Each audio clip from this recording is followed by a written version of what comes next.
പ്രിയമുള്ളവരെ, ഞാൻ ഈ വീഡിയോയിൽ വന്നത് ഇടതുപക്ഷം ഈ ഗവൺമെൻറ്റിനെ പറ്റി, പുതിയതായി അധികാരത്തിൽ വന്ന ഗവൺമെൻറ്റിനെ പറ്റി എന്ത് പറഞ്ഞാലും അത് ഇടതുപക്ഷമല്ലേ എന്ന നിലയിൽ അവഗണിക്കാറാണ് ജനങ്ങൾ പതിവ്. അതിന് വ്യത്യസ്തമായി വലതുപക്ഷ മാധ്യമങ്ങൾ തന്നെ ഈ സതീശൻ്റെ ഈ വ്യത്യസ്തമായ നിലപാടുകളെ തുറന്നു കാട്ടുന്ന രീതിയിലേക്ക് കാര്യങ്ങൾ വന്നിട്ടുണ്ട്.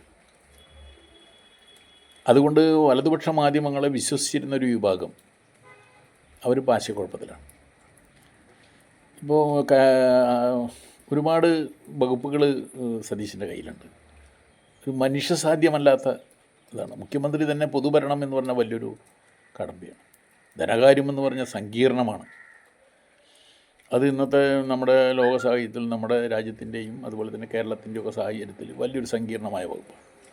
തുറമുഖം, നിയമം, ഇതൊക്കെ അദ്ദേഹമാണ് കൈകാര്യം ചെയ്യുമ്പോൾ പറയാൻ പറ്റില്ല. ഇപ്പോൾ ഉദാഹരണം എടുക്കുക,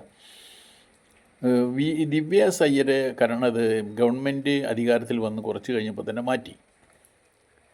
പക്ഷെ അത് വലതുപക്ഷം സാധാരണ ഒരു മാറ്റമല്ലേ എന്ന രീതിയിലാണ് ഇപ്പോഴും നിൽക്കുന്നത്.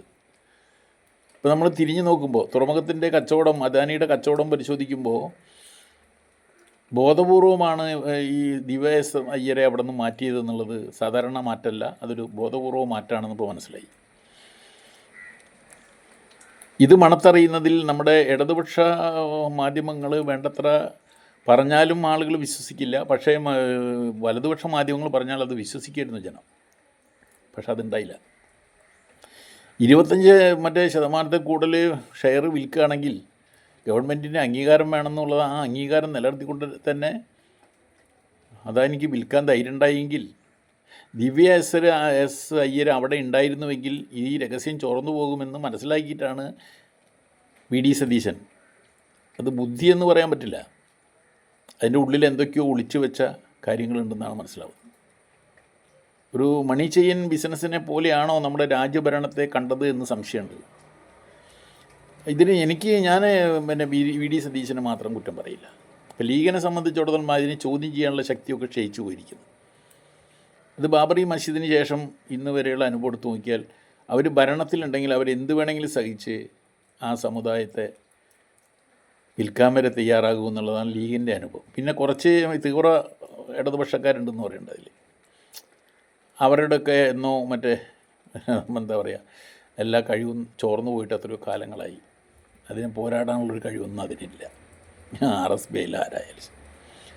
എന്നാൽ ഇതിൽ വളരെ രസകരമായ സംഭവം എന്ന് വെച്ചാൽ ഈ ഇപ്പോൾ 18 ഈ ഗവൺമെൻറ് സത്യപ്രതിജ്ഞ ചെയ്ത് അധികാരം വന്ന് 1.5 മാസത്തോളം ആവാനായി. ഒരു മന്ത്രി തന്നെയാണ് ഇപ്പോഴും KPC പ്രസിഡൻ്റായി തുടരുന്നത്. യൂത്ത് കോൺഗ്രസ് പ്രസിഡൻ്റായിട്ട് ഇപ്പോഴും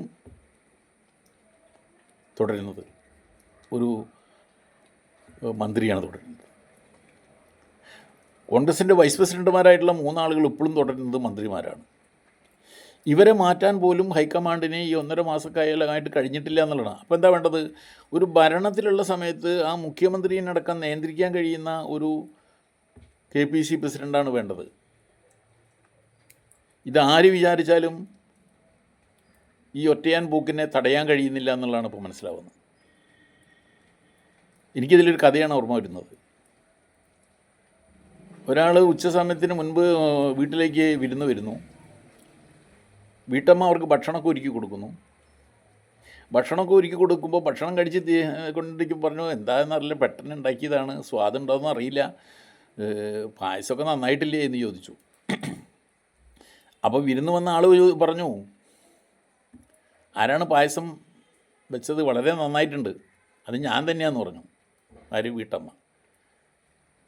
അപ്പോൾ കിച്ചണിൽ നിന്ന് ഒരാൾ പറഞ്ഞു, ഞാനാണ് വെച്ചത് എന്ന് പറഞ്ഞു. ആ ഞാനാണ് വെച്ചതെന്ന് പറഞ്ഞത് ഈ പായസം ഇളക്കിയ കയ്യിലാണ് പറഞ്ഞത്, ഞാനാണ് വെച്ചതെന്ന്. ഇപ്പോൾ സതീശൻ്റെ ഉദ്ദേശത്തിൽ ഇതെല്ലാം ഞാനാണെന്ന രീതിയിലേക്ക് പോകുന്നു. അതിനെ ചോദ്യം ചെയ്യാൻ കോൺഗ്രസ് പാർട്ടിയിൽ ആരുമില്ല എന്നുള്ളതാണ്. ഇപ്പോൾ ഒരു വീട്ടമ്മ മാത്രം വിചാരിച്ച പായസം വയ്ക്കാൻ പറ്റില്ല. പായസം വയ്ക്കുന്നതിന് ഒരുപാട് അരിയാണെങ്കിൽ കർഷകത്തൊഴിൽ ഉണ്ടാക്കണം, പാടത്ത് കന്ന് പൂട്ടണം. പാല് കൃഷിക്കാർ പശുവിനെ പോയിട്ടുണ്ടാക്കി ആ പാല് വേണം. അതിന് വേണ്ട അണ്ടിപ്പരിപ്പ് വേണമെങ്കിൽ അത് കശുവണ്ടി ഒരു പരിപ്പ് വേണം. അത് വറക്കുന്നവരുണ്ട്, തല്ലുന്നവരുണ്ട്. അതുപോലെ തന്നെ അതിൻ്റെ ഏലക്കായ്, അത് വലിയ രീതിയിലുള്ള മലയോരങ്ങളിൽ ഉണ്ടാക്കുന്ന ആ ഏലക്കായ ഉണ്ടാക്കുന്ന തൊഴിലാളി. നൂറുകണക്കിന് ആളുകളുടെ കഠിനാധ്വാനമാണ് ഒരു പായസമായിട്ട് രൂപാന്തരപ്പെടുന്നത്. അതിനെ ഓർപ്പിക്കാനായിരിക്കും ചിലപ്പോൾ കയ്യിൽ പറഞ്ഞത് ഞാനാണ് ഉണ്ടാക്കിയത് പായസം എന്ന് പറയാൻ കാരണം. വീട്ടമ്മ മാത്രമല്ല പായസം ഉണ്ടാക്കുന്നത്, അതിൻ്റെ ഉള്ളടക്കം അങ്ങനെയാണ്. ഇപ്പോൾ സതീശനെ സംബന്ധിച്ചാണ് എല്ലാം ഞാനാണ്. അതിൽ സഹമന്ത്രിമാരുമില്ല, വകുപ്പ് മറ്റുള്ളവരില്ല, ഒന്നുമില്ല, ഒക്കെ ഞാൻ എന്ന രീതിയിൽ വരുന്നു. ഇതൊരു നമ്മുടെ കേരളത്തിലെ പോലുള്ളൊരു സംസ്ഥാനത്തിന് ഗുണമാണോ എന്നുള്ളത് കോൺഗ്രസ് പാർട്ടിയാണ് ആലോചിക്കേണ്ടത്. നിങ്ങൾ പാർട്ടി വളരുന്നുണ്ടോ ചെറുതാവുന്നുണ്ടോ, ഭരണം ആര് ഭരിക്കും എന്നുള്ള വിഷയം. ഈ കേരളത്തിലെ 3,60,00,000 ജനങ്ങൾക്ക് നിങ്ങൾ ഈ രീതിയിലാണ് ഭരിച്ചു പോകുന്നതെങ്കിൽ പരമദയനീയമായിരിക്കും ഈ സംസ്ഥാനത്തിൻ്റെ കാര്യം.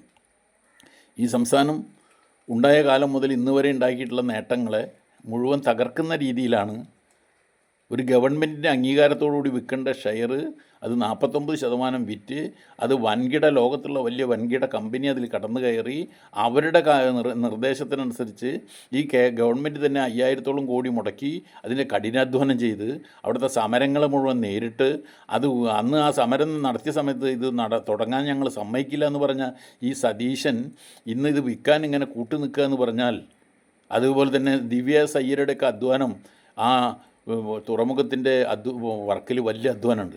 ഇവരെയൊക്കെ അവഗണിച്ച് മുന്നോട്ട് പോകുമ്പോൾ വലതുപക്ഷ മാധ്യമങ്ങൾ ഇങ്ങനെ പറഞ്ഞാൽ വളരെ സന്തോഷം.